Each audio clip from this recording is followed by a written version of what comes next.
Hey guys, and thank you so much for allowing me to do a video here for Life Documented. If you're watching this on my YouTube channel, make sure you go ahead and go watch and check out the Life Documented blog. It's a year-long practice of different artists coming in to show different techniques and things. So this year we did not have a theme, which I work best when I don't know what in the world I'm going to do. So today I'm working in a little bitty date book. I think it's called, like a vintage date book. I have done a few of these and I really like the size. I find it to be interesting to work that small, and I call this my mishmash glue book because typically it's just about taking all the scraps and random remnants and what I call paper giblets and gluing it down and really just letting the collage elements kind of speak to you. We will be using a small amount of paint as we go through, specifically gesso. But other than that, grab your glue stick, grab your papers, and just begin to play. So you saw that crusty, yummy goodness that I put on first, and that is actually a piece of eco-dyed watercolor paper, and I love how the edges just kind of disintegrated. I'm not a huge fan of just going flat and totally square in my journal, so I do like to let things overhang. I think it makes a little bit of a more interesting dynamic page and makes you kind of want to dig in a little bit more. So the yellow paper is actually a scrapbook paper that I had that I put through an eco-dyed bath. You can search on YouTube and there are some, I think there's videos out there about how to eco-dye. But if you don't have eco-dyed papers, another cool way to make some interesting texture is to just take and crumple up your papers and make them all crispy and crumply. And then I use some instant coffee or maybe some Too Strong day-old coffee that you can use to just create a really yummy textured mess. So I am using, this is indigo dyed papers. I personally did not indigo dye them, but a beautiful human gave those to me. So I like incorporating the combo color of the blue and the yellow. Yellow always reminds me of my mom. That's her favorite color, and a little rainbow, you know, a little sunshine. And I'm going in here with some craft paper that I just had on my desk. I actually have been working on organizing and cleaning my desk up, but I just work better when I have my paper giblets out and around me. So I have made a big mess and kind of brought some of my giblet bags out to explore with you guys today.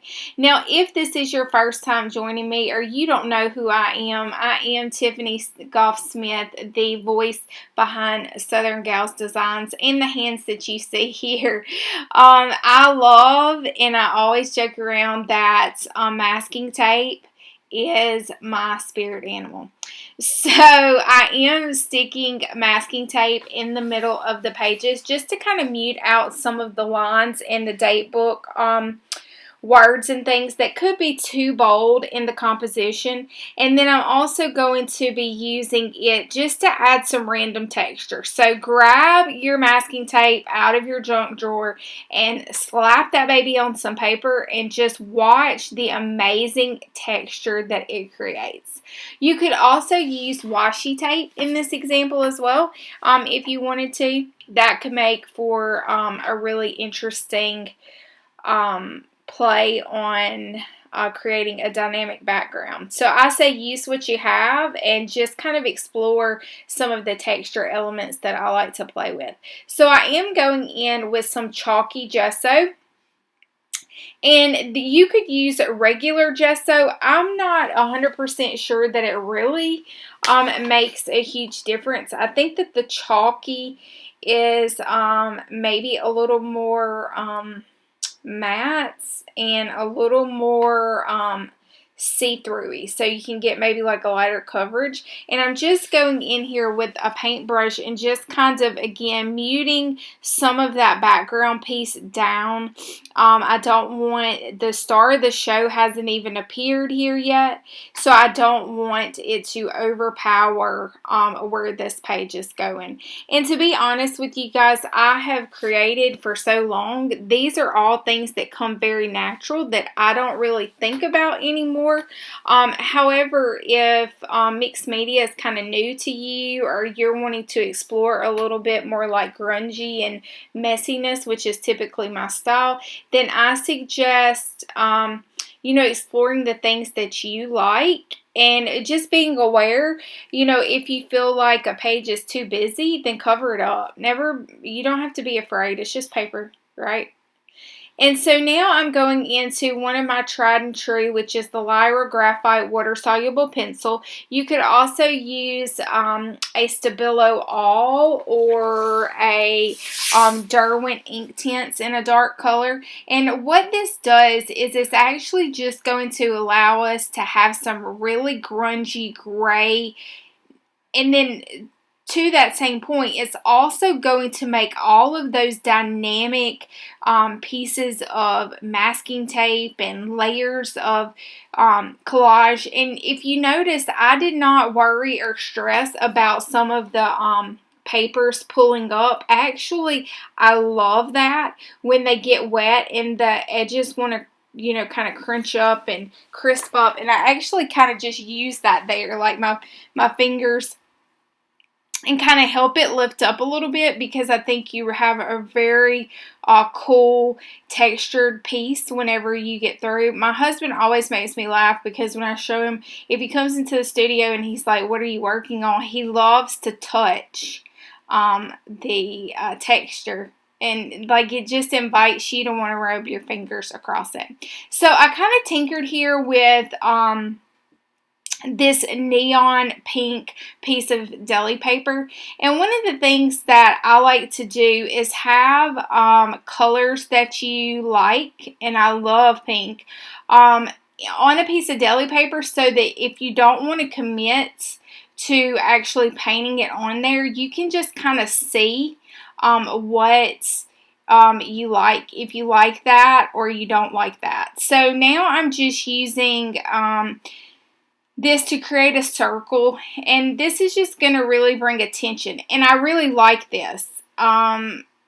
However, like, something in my gut just said this wasn't the right thing for this page. So I am going to spend some time kind of auditioning and trying things to see if I really love it or not. And if I don't love it, then I just move along. So I feel like the more you create, like, your gut, you begin to just like listen to that feeling. When it's right, it's right. I actually love this so much, I ended up doing an index card using these elements here. But what I felt like, it was just covering up too much of all of the texture and grunge that I had already put down on the page, and I really wanted to capture all of that texture in this page today. So I'm kind of just playing around and sifting through and just pulling all the giblets out and looking to see what kind of strikes my fancy. And occasionally that takes a lot of sifting and auditioning pieces before you find that right thing that just really feels like it's supposed to be there. And I found it. So I actually used this barn. It's a vintage photo, and I used the barn, the actual barn itself, in another piece, but I had this negative picture element that was just kind of hanging out. And I thought, wow, I just really like it. I thought that it really just kind of popped, and it allowed me to kind of elongate, because again, I really like to use things that overhang and just you know, kind of say, hey, come check me out, see what's going on. This book is crazy and there's stuff poking out and I see stuff everywhere. And so I'm just going to go with my gut and trust that this was the right move. And I really love how it came out. So don't take those magazine images or vintage photos where you cut the focals out and then kind of discard it. I love keeping those because they make the most interesting, I think, of my pages. And then if you notice from the finger clip, the fingers clicking together, I am really feeling it. And so I'm just going to go with that mojo and let it just kind of happen here. So, I did decide that it was something missing from the bottom, and I really love, we've talked about textures, but I also like to incorporate fabrics and different pieces. And so I have this indigo pack that another friend gave me, and so I wanted to kind of use it because we have that blue in the top right hand corner. I thought it would be really cool to kind of bring your eye around with a little more blue.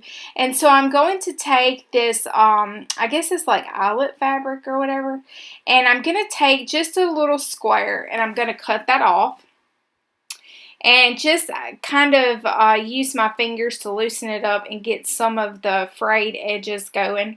And then I decided that it would be really interesting in texture factor if I added a staples. I also love staples a lot. So I'm going to use my long-handled stapler, and you can find this linked in my Amazon store link below. And I'm going to put 3 staples to secure this piece of fabric onto the edge. And again, we have overhang, right?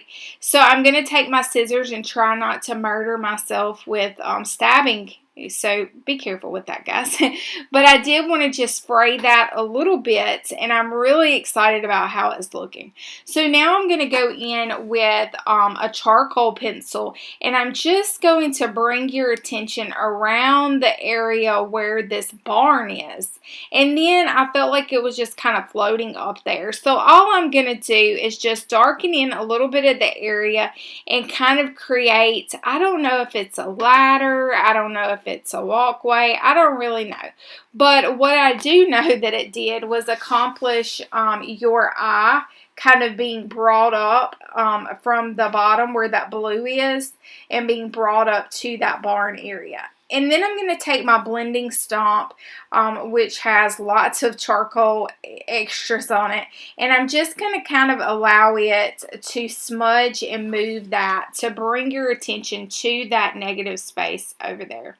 And I do have this thing for dashes and dots, and I think that it lends a certain type of energy into the page. So I am using that charcoal to do that, and then I'm smudging it back a little bit with my blending stomp so it's not so stark and in your face. Now I did find some words, and I love to use vintage words, and it says the fall in the half darkness. So I kind of feel like something could possibly be falling out of that house, and it kind of looks dark and creepy now that we've all set it together. So oftentimes I just go through large font books that I find at the thrift store and just dig out, and the words just jump out at me. Sometimes they don't even make a whole lot of sense. Now, like reading this, I'm not really sure, but yeah, at that moment I loved it and it works. So I hope that you have enjoyed my kind of version of the documented life project with you guys, and I hope that you will subscribe to my channel and leave me a comment and tell me what you think about today's project. And until next time, guys, toodaloo!